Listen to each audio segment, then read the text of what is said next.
Hello students, in the last session we have discussed constructor overloading. In today's session we will discuss method overloading. The concept of method overloading is almost similar to the concept of constructor overloading. So let's start. Method overloading is simply more than one method with the same name. Declaring more than one method with the same name in the class, it is called as method overloading. Like in the case of constructor overloading, we were declaring more than one constructor in the class. Same way, method overloading means declaring more than one method with the same name in the class. That is method overloading. But the parameters should be different. So the different parameter list, the method name can be same, but the list of parameter should be different. And the definition of the methods can also be different. Now this concept of method overloading, as I've said, it is similar to the concept of constructor overloading, and it is used when objects needs to perform similar tasks.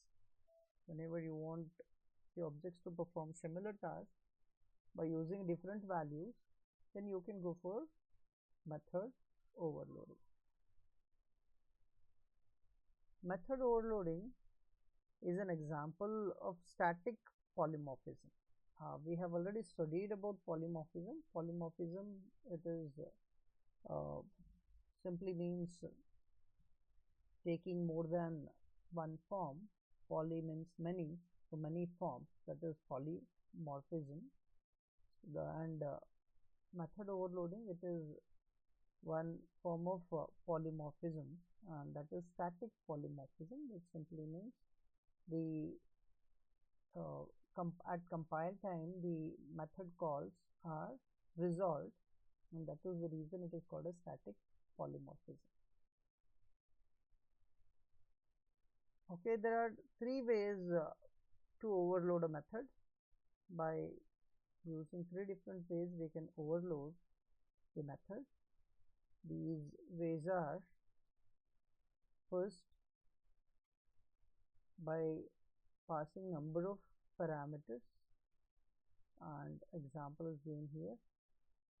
So this is a valid case of overloading. You can see here we have declared a method add, and the parameters here are two parameters of type integer.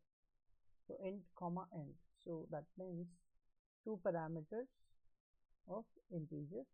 And we have one more method with the same name, you can see add and add, but the parameter number is different here. So in the first method there are two integer parameters, in the second method it is taking three integer parameters. So this is method overloading, and this is by passing number of parameters. So difference is in the number of parameters here, and this is how you can overload a method. Even a method can be overloaded by using data types of parameters, that is the second way. Now you can see the example here, add, and it is taking two integers, and one more add method which is taking again two arguments. The number of arguments here it is same, but the type of arguments are different. First argument here it is int, and second is float, whereas in the first add method it is int comma int, means both the arguments are integer, and in the second one int and one float. Again, this is a valid example of method overloading. And the third way by which we can create method overloading is sequence of data types of parameters. So for example, again the method add, this takes int comma float, two arguments, one is int, first is int and second is float. And again the method add, which takes two arguments, but it takes float and int. Now if you look at both the add methods, both of those add methods are having two arguments, but the sequence of argument is different. In first add method, first argument is integer and second is float. In second add method, first argument is float and second is int. Even this is a valid example of method overload. So these are the three different ways to overload a method. Okay, let us look at one example here. So this example adds two values in one method, and it simply displays summation of two numbers and summation of three numbers. So let me execute and explain this program to you. So let us write and execute it.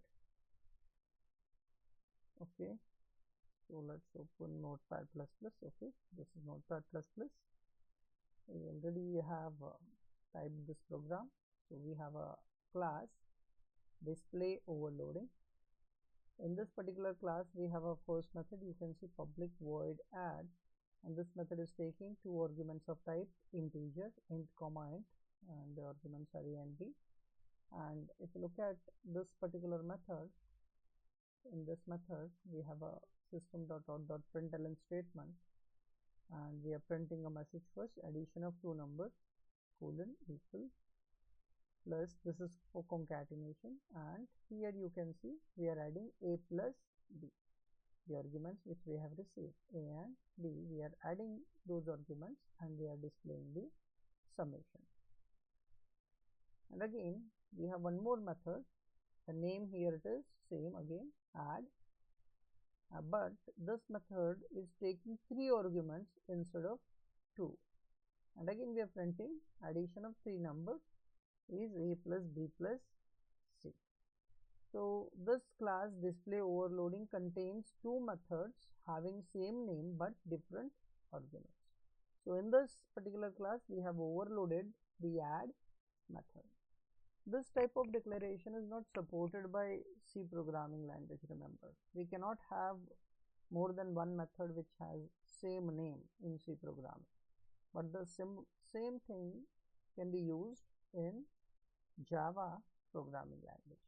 Now we have one more class over here. So class is sample, and in this class we have a main method. That simply means this is a main class, and here we have created an object of our first class, that is display overloading. You can see display overloading obj object name is equals to new display overloading. So here the object of first class is created, and once we create an object we can access the properties of this class. Properties of this class, here it is two methods, add and add. Now let's call those methods. We have called it here obj.add, and here we have passed 10, 20. So when we say obj.add, it will call a add method by passing values 10 and 20. And here which add method is called? If you look at the parameters which we have passed two integer parameters, and that is the reason it will check for a method having two integer parameters. So the first method having two integer parameters here. So the first method is called by passing values 10 and 20. So 10 will be stored in A, 20 will be stored in B, and the same will be printed 10 plus 20, that will be 30.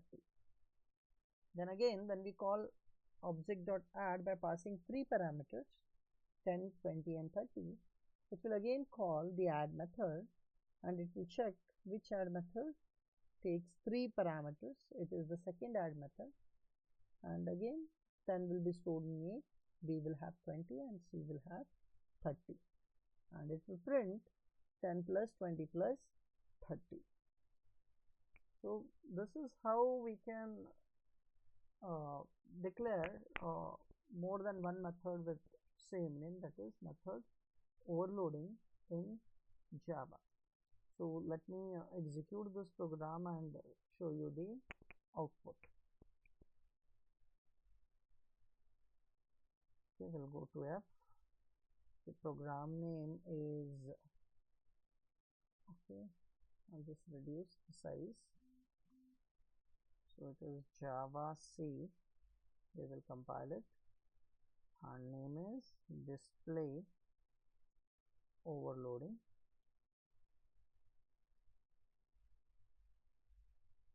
Okay, dot Java. Okay, it is saying file not found. If you look at this error, you need to carefully understand the error. So error is Java C file not found display overloading dot Java. So what is the name of our file? Is it display overloading dot Java? No, we have a file with a name sample.java. We have classes display overloading and sample, but we have to give a file name as a class name. Which class name we have to give? We have to give sample because it contains the main method. So our file name here it is sample.java. So we have to write here sample.java. Let's compile it. Okay, compiled successfully. Let me execute it. You can see the output. Addition of two numbers is 30, addition of three numbers is 60. So the numbers here we have passed 10 plus 20, then 10 plus 20 plus 30. Okay, this is how we can create method overloading. And method overloading, it is an example of compile type polymorphism or static polymorphism. Let me tell you about static polymorphism. In case of static polymorphism or compile time polymorphism, the method calls are resolved at the time of compilation of our program. That simply means when I say obj.add, which method to call? Do we have to call the first method or second method? This is decided at the time of compilation of our program. That is when we type the command Java C, we compile the program, and at that time the method call is decided. Means when we call this method, it should go to the first method definition, and when we call the second, it should go to second method definition. That is called as compile time, and this is a example of compile time polymorphism as well. Okay, with this we will stop here today. Thank you.